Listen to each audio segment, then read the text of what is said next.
Well, Dad, he just absolutely was always an angel around. Not that he didn't have all kinds of hard times, because he never did. He always had a dream of being arranged, having arranged, and working towards it, but he never could gain it. He could just keep his head above the water. But he was driving along out in Colorado, and over a narrow like bridge. I guess it was narrow, but his back wheel slid off of the and was off of the road down off the bridge, and he went out there and he tried to lift it up, and he couldn't even budge it. He couldn't even think about getting it up, and he didn't know what he was going to do. And he said, then a little old man come along, just about half his size. He was a big man, and so the guy asked him, says, well, can I help you? And Dad said, well, I don't know what we can do. I can't budge that thing. And he knew even both of them, that little old guy, they could never lift that thing up. They could never get it up there. But the guy said, well, I'll tell you what, since you get in there and rib the motor up, and I'll push and lift from back here. And Dad thought to himself, well, hey, ain't no way it's going to work.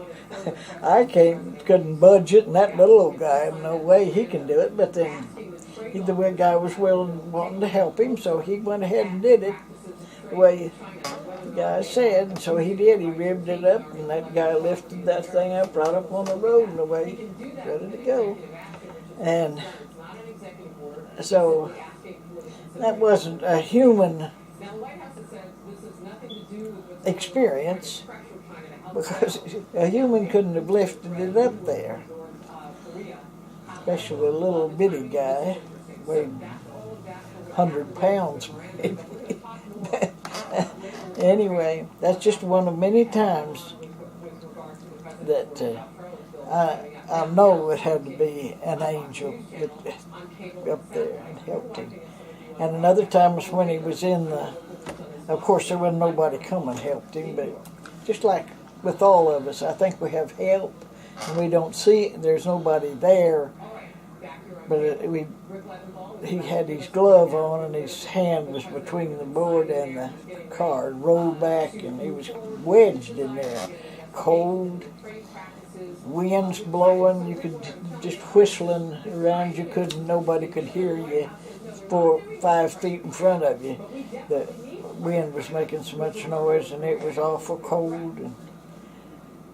But he had a glove on, and he said he worked and worked a long time, but because it was getting colder and colder. But finally he worked his own hand out of that glove before it got too cold, and got back in the house.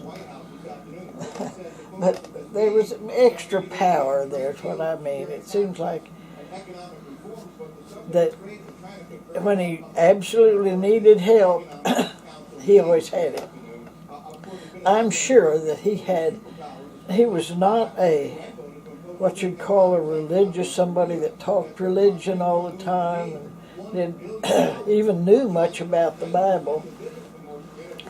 But I know that he knew the power of prayer, but just in his own mind, not consciously, but in his own mind, because he had all these experiences and all these things.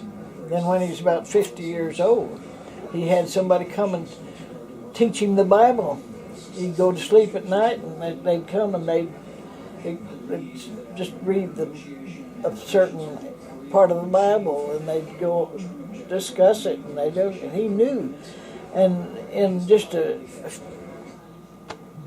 or 3 weeks' time, he knew the scriptures and could quote scriptures, and he'd go the next morning and get the Bible and look all that up, and it was exactly what they taught him, exactly said what it was. So he did learn the Bible and what it was that was where he knew what he didn't know why even yet, but then he knew that what the power that was with him, and